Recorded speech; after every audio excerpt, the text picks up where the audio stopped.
నా ప్రాజెక్టులను మొత్తం కాంగ్రెస్ వాళ్ళు వస్తేనే కాకెత్తుకపోయిందని, లేకపోతే కేంద్రానికి మేమేదో రాసి చేసినామని అసలు ఏం మాట్లాడుతున్నారు అధ్యక్ష?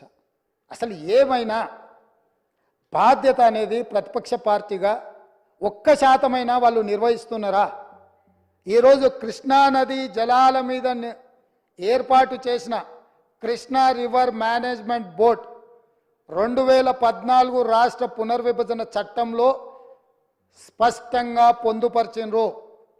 ఆ రోజు నేను కానీ, మా ఉత్తమ్ కుమార్ రెడ్డి గారు కానీ, లేకపోతే మా కోమటిరెడ్డి వెంకటరెడ్డి గారు కానీ ఇక్కడ ఉన్నోళ్ళం ఎవరం మేము ఎంపీలం కాదు అధ్యక్ష. ఏ రోజు కూడా ఈ పునర్విభజన చట్టం ప్రతి పదం నన్ను అడిగి నేనే రాసి నేనే తీర్చిదిద్దినాను కూడా మేము ఏ రోజు చెప్పుకోలేదు అధ్యక్ష. మేము చెప్పుకోలేదు అధ్యక్ష. ఎవరు అధ్యక్ష ఆ రోజు సభలో సభ్యులు? కల్వకుంట్ల చంద్రశేఖరరావు గారు ఎంపీ. ఆ బిల్లు వచ్చినప్పుడు ఇటు లోక్సభలో కానీ అటు రాజ్యసభలో కేశవరావు గారు కానీ ఆ అంశాన్ని ప్రస్తావించి అభ్యంతరం పెట్టాల్సిన సందర్భంలో ఈ బిల్లును మేమే పాస్ చేయించినాం, మేమే తెచ్చినాం. దీన్ని రాసేటప్పుడు అందరూ మాతోనే మాట్లాడారు, మొత్తం నా సూచనల మేరకే రాసిందని చెప్పారు అధ్యక్ష. ఆ రోజు రాసింది చంద్రశేఖర్ రావే అయితే అందులో ఒకవేళ లోపం ఉంటే ఆ లోపాలకు బాధ్యులు ఎవరు అధ్యక్ష? ఈనాడు ప్రతిపక్ష నాయకుడు ఆ లోపాలకు బాధ్యుడు కాదా అని నేను మీ ద్వారా అడగదలుచుకున్న అధ్యక్ష వాళ్ళను.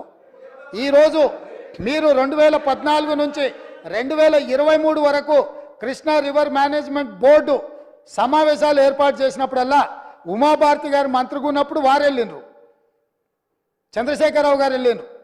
వివిధ సందర్భాలలో వీళ్ళే అధికారికంగా వెళ్ళిండ్రు.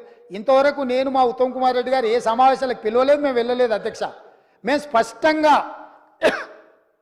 స్పష్టంగా తెలంగాణ హక్కులను కాపాడడానికి మేము కొట్లాడుతుంటే మా కాళ్లకు తాళ్ళు పెట్టి కాళ్ళలో కట్టెపెట్టి మమ్మల్ని బోర్లు పడేయాలని వీళ్ళ తాపత్రయం ఏంది అధ్యక్ష? గుంజుకుంటా అన్నది ఎవరు అధ్యక్ష? నరేంద్ర మోడీ గుంజుకుంటా అన్నాడు.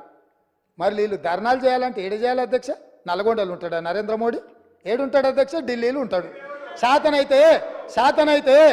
శాతనైతే కల్వకుంట్ల చంద్రశేఖరరావు గారు, తన్నీర్ హరీష్ రావు గారు, కల్వకుంట్ల తారక రామారావు గారు ముగ్గురు పోయి జంతర్ మంతర్లో ఆమరణ నిరాదీక్ష చేయమను.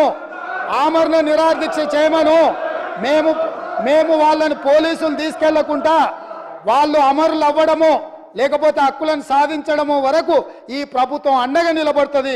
వాళ్ళ ముగ్గురిని ఢిల్లీలో నరేంద్ర మోడీ తప్పిదాల మీద దౌర్జన్యం మీద ధర్నా చేయమనుండ్రు. కానీ నరేంద్ర మోడీతో కొట్లాడుతున్న మా కాళ్ళలో కట్టబెట్టి బోర్లు పడేస్తే ఎవరు అధ్యక్ష? అదేవిధంగా అధ్యక్ష, ఎన్నికల రోజు పోలింగ్ ఇక్కడ జరుగుతుంటే పక్క రాష్ట్ర ముఖ్యమంత్రి AK-47 తుపాకులతో పోలీసులు నాగార్జున సాగర్ డ్యామ్ మీదకు పంపించిండు అధ్యక్ష. ఇవాళ నేను అడగదలుచుకున్న వాళ్ళను, నాగార్జున సాగర్ 100% మన భూభాగంలో ఉంది, మన ప్రాంతం. మన ప్రాంతానికి లోపటికొచ్చి తుపాకులు పెట్టి ప్రాజెక్టులను ఆక్రమించుకుంటుంటే వీళ్ళ సహకారం లేకుండా వస్తాడా అధ్యక్ష?